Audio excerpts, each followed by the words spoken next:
Hello అండి, good evening everyone. Guys, మనకు ఈరోజు వీడియో ఏంటంటే చాలామంది లైసెన్స్డ్ సర్వేయర్కి సంబంధించి కొన్ని డౌట్స్ అనేది ఉండడం జరిగిందండి. ముందుగా ఫస్ట్ డౌట్ వచ్చేసి మనకు క్లియర్గా చూసుకున్నట్లయితే ట్రైనింగ్ ఎక్కడ ఉంటుందనేసి చాలామంది క్యాండిడేట్స్ అనేది మెసేజ్ అయితే చేయడం జరిగింది. అండ్ ట్రైనింగ్కి సంబంధించినటువంటి వెన్యూస్ కూడా ఇక్కడ ఈ వీడియోలో క్లియర్ కట్గా ఎక్స్ప్లెయిన్ చేస్తాను. అండ్ మనకు వచ్చినటువంటి వివిధ న్యూస్ పేపర్లో వచ్చినటువంటి ట్రైనింగ్కి సంబంధించినటువంటి అప్డేట్ కూడా చెప్తానండి. అండ్ టోటల్ అప్లికేషన్ సంబంధించినటువంటి ఇన్ఫర్మేషన్ కూడా నేను ఆల్రెడీ వీడియో చేయడం జరిగింది. అండ్ మళ్ళీ ఒకసారి అప్లికేషన్స్ టోటల్గా వచ్చినటువంటి అప్లికేషన్స్ ఒకసారి మీకు చాలామంది నమ్మట్లేదండి టోటల్గా ఇన్ని అప్లికేషన్స్ వచ్చాయనంటే. మనకి ఇది వచ్చేసి అఫీషియల్గా రావడం జరిగింది, తాలిం నుంచి అయితే రావడం జరిగిందండి. ఇక్కడ మనకు 10,031 అప్లికేషన్స్ అనేది రావడం అయితే రిసీవ్ అయితే చేసుకోవడం అయితే జరిగింది వివిధ జిల్లాల వారిగా.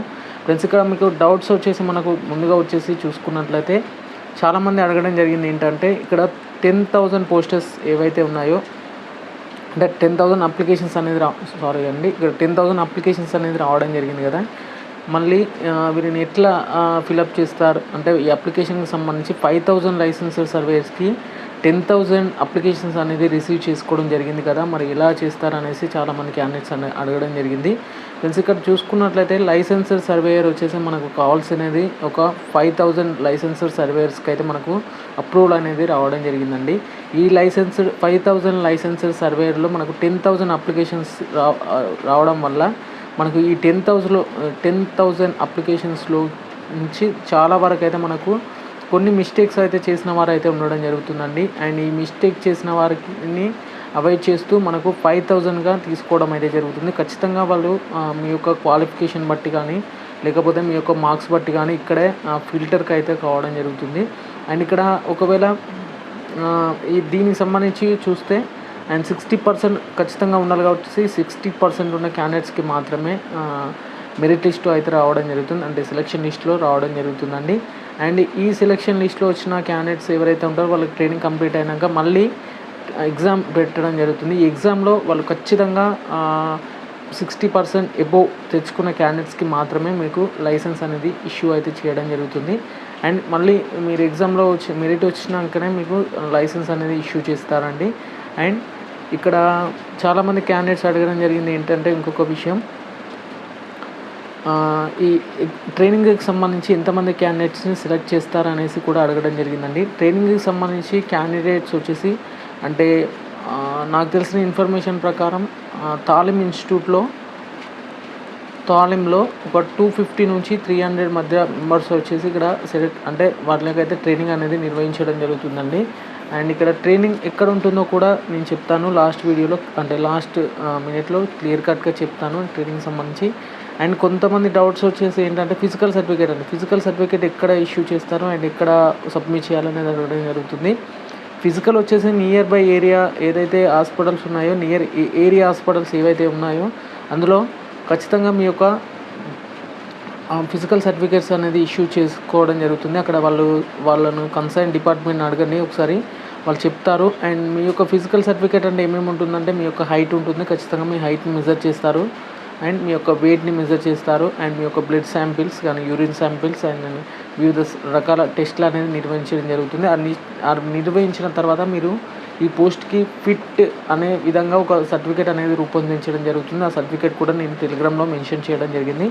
ఆ సర్టిఫికేట్ని మాత్రమే మీరు తీసుకొని అయితే రావాలి. అండ్ ఖచ్చితంగా సివిల్ సర్జన్ సైన్ అయితే ఖచ్చితంగా ఉండాలండి. అండ్ విత్ ఇంక్లూడింగ్ స్టాంప్తో సహా మీరు వేయాల్సి అయితే ఉంటుంది.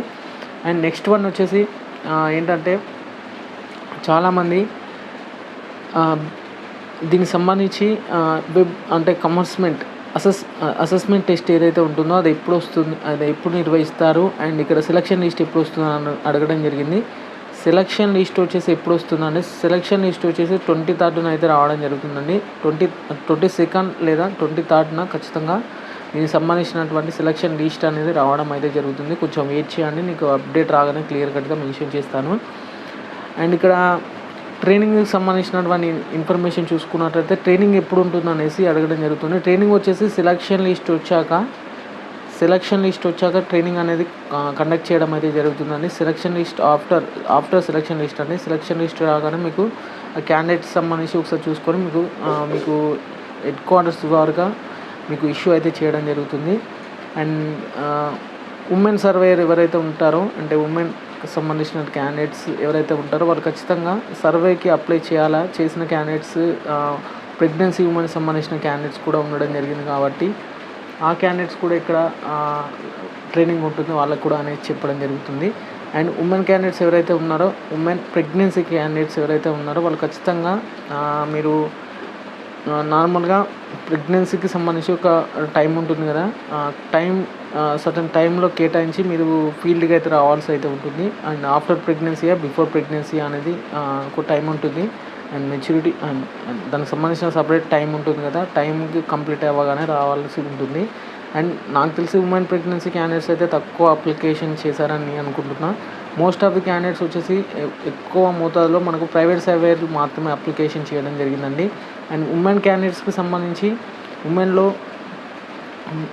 ప్రెగ్నెన్సీ కాకుండా నార్మల్గా రెగ్యులర్ సంబంధించినటువంటి క్యాండిడేట్స్ ఎవరైతే ఉన్నారో వాళ్ళు ఎక్కువ మొత్తంలో అయితే చేయలేదు. ఒక 40% చేసి ఉంటే ఉండొచ్చు. మోస్ట్ ఆఫ్ ది పర్సన్స్ వచ్చేసి ప్రైవేట్ సర్వేయర్సే ఎక్కువ అప్లికేషన్స్ అనేది చేయడం అయితే జరిగిందండి. అండ్ ఇంకొక డౌట్ ఏంటంటే ఎగ్జామినేషన్ ఉంటుంది కదా, ఎగ్జామినేషన్లో ఖచ్చితంగా క్యాలిక్యులేటర్స్ అనేది తీసుకెళ్లాల్సి ఉంటుందా అనేసి కూడా చాలామంది అడగడం జరిగింది. క్యాలిక్యులేటర్స్ వచ్చేసి ఖచ్చితంగా తీసుకెళ్ళాలండి. క్యాలిక్యులేటర్ లేకుండా మాత్రం మీరు ఎగ్జామ్ హాల్కి వెళ్ళనేకూడదు. ఎందుకంటే మోస్ట్ ఆఫ్ ది సర్వేయర్ అంటేనే మనకు క్యాలిక్యులేషన్ పార్ట్ ఎక్కువగా ఉంటుంది కాబట్టి మీరు ఖచ్చితంగా ఒక క్యాలిక్యులేటర్ అనేది తీసుకెళ్లాల్సి అయితే ఉంటుంది. క్యాషియో తీసుకెళ్తే బెటర్ అండి, ఫర్ బెటర్ రిజల్ట్ వచ్చే ఛాన్సెస్ ఉంటాయి. అండ్ నెక్స్ట్ వచ్చేసి ప్రీవియస్ సర్వేయర్స్ ఎవరైతే ఉన్నారో వాళ్ళు ఇప్పుడు అప్లై చేస్తే వాళ్ళని తీసుకోవడం జరుగుతుందా, డైరెక్ట్గా రిక్రూట్ అవుతారా అనేసి అడగడం జరుగుతుంది. ప్రీవియస్ సర్వేయర్స్ కానీ నార్మల్గా ప్రజెంట్ సర్వేయర్స్ కానీ ఖచ్చితంగా మీరు ఎగ్జామ్ రాస్తే మీ యొక్క స్కోర్ని బట్టే మిమ్మల్ని అయితే తీసుకోవడం అయితే జరుగుతుందని అదొక విషయాన్ని కూడా మీరు గమనించాలి. అండ్ లాస్ట్ డేట్లో అప్లై చేయని వాళ్ళ పరిస్థితి ఇలా అని కూడా చాలా మంది అడగడం జరిగింది. లాస్ట్ డేట్ టు అప్లై చూసుకున్నట్లయితే లాస్ట్ డేట్ టైంలో అప్లై చేయని వాళ్ళ పరిస్థితి ఏంటంటే మనకు తాలీం నుంచి మనకు రెగ్యులర్గా దీనికి సంబంధించి సర్వేయర్కి సంబంధించి రెగ్యులర్ బ్యాచెస్ అనేది ఉండడం జరుగుతుందండి. ప్రతి ఇయర్ తీసుకోవడం జరుగుతుంది. దానికి సంబంధించి మీరు నెక్స్ట్ ఇయర్ కూడా వస్తుంది కాబట్టి నెక్స్ట్ ఇయర్ కూడా మీరు అప్లికేషన్ అనేది కొనసాగించుకోవచ్చు. అండ్ నెక్స్ట్ వచ్చేసి చూసుకున్నట్లయితే రిజర్వేషన్ బేస్ ఉంటుందా అని కూడా చాలామంది అడగడం జరిగింది. రిజర్వేషన్ బేస్ అనేది ఏముండదండి, జస్ట్ మీ ఓవరాల్గా మీ మార్క్స్ బట్టే తీసుకోవడం అయితే జరుగుతుంది. మీ మార్క్స్ బట్టి కన్సిడర్ చేస్తూ తీసుకోవడం జరుగుతుంది. అండ్ సిమిలర్గా అందరికీ సిమిలర్గా ర్యాంక్స్ అనేది కేటాయించడం అయితే జరుగుతుంది. అండ్ నెక్స్ట్ వన్ వచ్చేసి అకామిడేషన్ అండి. అకామిడేషన్ వచ్చేసి అంటే ఫుడ్కి సంబంధించి ఖచ్చితంగా మీరే పెట్టుకోవాల్సి అయితే ఉంటుంది. ఫుడ్ కానీ నార్మల్గా మీ యొక్క స్లీపింగ్ అంటే నార్మల్గా హాస్టల్స్ లేదా దానికి సంబంధించి కూడా ఖచ్చితంగా మీరే ఓన్గా పెట్టాల్సి అయితే ఉంటుందండి. అండ్ మీకు ఏమైనా డౌట్స్ ఉంటే కానీ మీకు క్లియర్ కట్గా చెప్తాను. అండ్ నెక్స్ట్ వచ్చేసి ఇక్కడ దీనికి సంబంధించి ఎక్కడ ఉంటుంది అసలు ట్రైనింగ్ అనేది ఎక్కడ ఉంటుంది అనేసి మీకు చెప్తే మాత్రం ట్రైనింగ్ వచ్చేసి మనకు ఖచ్చితంగా వెబ్ నోట్ ఒకసారి మనం గమనిస్తే మాత్రం వెబ్ నోట్లో క్లియర్ కట్గా చెప్పింది ఏంటంటే ఖచ్చితంగా డిస్టిక్ హెడ్ క్వార్టర్స్లో మాత్రమే ట్రైనింగ్ ఉంటుంది అనేసి కూడా చెప్పడం జరిగింది. బట్ వివిధ న్యూస్ పేపర్లో మాత్రం తాలీంలో వీటికి సంబంధించినటువంటి ఏదైతే ఇన్స్టిట్యూట్ ఉందో అకాడమీలోనే మనకు ట్రైనింగ్ ఉంటుందని కూడా చాలామంది క్యాండిడేట్స్ అనేది సర్క్యులేట్ అయితే అవ్వడం జరుగుతుంది సోషల్ మీడియాలో. అదైతే సోషల్ మీడియా ఇన్ఫర్మేషన్ అనేది నమ్మకండి, కొన్నిసార్లు అది ఫేక్ సమాచారాన్ని కూడా రూపొందించడం జరుగుతుంది. మోస్ట్లీ మనకు 22nd రోజు సెలక్షన్ లిస్ట్ వస్తుంది కదా, అప్పుడే దీనికి సంబంధించినటువంటి డీటెయిల్ ఇన్ఫర్మేషన్ కూడా వస్తుందండి. అండ్ మనకు తాలీంలో ఉంటుందా అండ్ డిస్ట్రిక్ట్ హెడ్ క్వార్టర్స్లో ఉంటుందంటే మీకు ఒకసారి రేపు ఒకసారి మేము తెలుసుకుందాం. డిస్ట్రిక్ట్ హెడ్ క్వార్టర్స్లో సంబంధించినటువంటి వాళ్ళతో కూడా కన్సర్న్ అయ్యి మీరు వీరికి సంబంధించినటువంటి ఇన్ఫర్మేషన్ తెలుసుకొని మీకు ఇన్ఫర్మేషన్ అనేది పాస్ చేయడం జరుగుతుంది. అండ్ మోస్ట్లీ మనకు డిస్ట్రిక్ట్ హెడ్ క్వార్టర్స్ని ఎందుకంటే ఒక విషయం చెప్తాను. మోస్ట్లీ మనకి ఇక్కడ చూసుకున్నట్లయితే లైసెన్స్డ్ సర్వేలకు సంబంధించి అప్లై చేసిన వాళ్ళు ఎంతమంది అంటే మనకు 10,000 అప్లికేషన్స్ రావడం అయితే జరిగింది. ఈ 10,000 అప్లికేషన్స్లో మనకు వచ్చేసి ఓన్లీ 5,000 మెంబర్స్ అనేది తీసుకోవడం జరిగిందండి. సర్వేయర్కి సంబంధించి ఆమోదించడం జరిగింది. ఈ 5000 సర్వేయర్స్కి ట్రైనింగ్ ఇవ్వాలంటే ఖచ్చితంగా ఒక్కో ఇన్స్టిట్యూట్ అంటే నాకు తెలిసి తాలింలో వచ్చేసి దగ్గర దగ్గర ఒక 1000 నుంచి దాదాపు ఒక 1000 లేదా ఒక 500 నుంచి ఒక 1000 లేదా 1200 వరకు ట్రైనింగ్ అనేది ఇష్యూ అయితే చేయడం జరుగుతుందండి. ట్రైనింగ్ అనేది ఇష్యూ చేస్తారు వీళ్ళకి. ఇంత కెపాసిటీ కలిగినటువంటి తాలింలో మాత్రమే ఇంత మందికి మాత్రమే ఇక్కడ ట్రైనింగ్ అనేది ఇవ్వడం జరుగుతుందండి. ఇక అదర్ క్యాండిడేట్స్ ఎలా అని అడగడం జరుగుతుందంటే అదర్ క్యాండిడేట్స్కి ఖచ్చితంగా డిస్ట్రిక్ట్ హెడ్ క్వార్టర్స్లోనే నాకు తెలిసి డిస్ట్రిక్ట్ హెడ్ క్వార్టర్స్లోనే ఉంటుంది. దానికి సంబంధించిన కూడా మీరు ఏమైనా దీనికి సంబంధించినటువంటి ఇన్ఫర్మేషన్ తెలుసుకోవాలనుకున్నా కానీ మనకు వెబ్ నోట్స్ కూడా అందించడం జరిగింది. వాళ్ళకి కూడా కన్సర్న్ డిపార్ట్మెంట్ వారికి కూడా కాల్ చేసి అడగవచ్చు. ఎందుకంటే ఫస్ట్ సారి మనం వెబ్ నోట్లో ఇవ్వకుంటే మనకు ప్రాబ్లం అయ్యేది. బట్ వెబ్ నోట్లో అందించడం జరిగింది. ఖచ్చితంగా డిస్ట్రిక్ట్ కలెక్టర్స్లోనే ట్రైనింగ్ ఉంటుందని కూడా చెప్పడం జరిగింది. కాబట్టి ఒకసారి మీరు కన్సర్న్ డిపార్ట్మెంట్ను కూడా ఒకసారి ఎవరైనా తెలిసిన వాళ్ళని కూడా ఉంటే అడిగేయండి. నేను అడిగేందుకైతే ప్రయత్నం అయితే చేస్తాను. మోస్ట్లీ మీకు ఏమైనా డౌట్స్ ఉంటే కానీ కింద కామెంట్ సెక్షన్లో కామెంట్ చేయండి. నా నుంచి ఒక చిన్న రిక్వెస్ట్ ఏంటంటే ఈ లైసెన్సర్ సర్వేయర్కి సంబంధించినటువంటి పూర్తి ఇన్ఫర్మేషన్ మీకు కావాలనుకుంటే మనకు సర్వే స్మార్ట్ రోహిత్ బ్రో ఉన్నాడు. అతని ఛానల్ కూడా చెప్తున్నాను, యూట్యూబ్ ఛానల్ అండి. ఇది వచ్చేసి సర్వే స్మార్ట్. తను టిప్ 1 అంటే 2024 బ్యాచ్కి సంబంధించినటువంటి సర్వేయర్ అన్నమాట.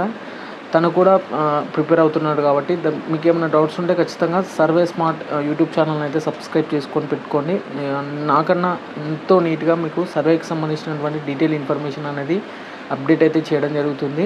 అండ్ మోస్ట్లీ తన టెలిగ్రామ్ ఛానల్ లింక్స్ కూడా కింద డిస్క్రిప్షన్లో మెన్షన్ చేసే ప్రయత్నం చేస్తాను. అక్కడ నుంచి కూడా మీరు మరింత ఇన్ఫర్మేషన్ అనేది తెలుసుకోండి. ఎందుకంటే తను రెగ్యులర్ నార్మల్గా మనం వచ్చేసి మనకు ప్రజెంట్ టీజీపీఎస్సికి సంబంధించినటువంటి గౌట్ జాబ్ ప్రిపేర్ అవుతున్నాం కాబట్టి తనైతే ఓన్లీ సర్వేకి సంబంధించినటువంటి జాబే ప్రిపేర్ అవుతున్నారు. కాబట్టి దానికి సంబంధించినటువంటి డీటెయిల్ ఇన్ఫర్మేషన్ కూడా తెలుస్తుంది. అండ్ సిలబస్ సంబంధించి కూడా డీటెయిల్గా ఇన్ఫర్మేషన్ ఉంటుంది తన దగ్గర. మీకు ఏమైనా డౌట్స్ ఉంటే కానీ బ్రోకి అయితే కాల్ చేయండి. బ్రో నెంబర్స్ కూడా పెడతాను. అండ్ మీకు ఏమైనా డౌట్స్ ఉన్నా కానీ కామెంట్ సెక్షన్లో కామెంట్ చేయడానికి అయితే ప్రయత్నం అయితే చేయండి. వీడియో నచ్చితే మాత్రం ఖచ్చితంగా లైక్ చేయండి.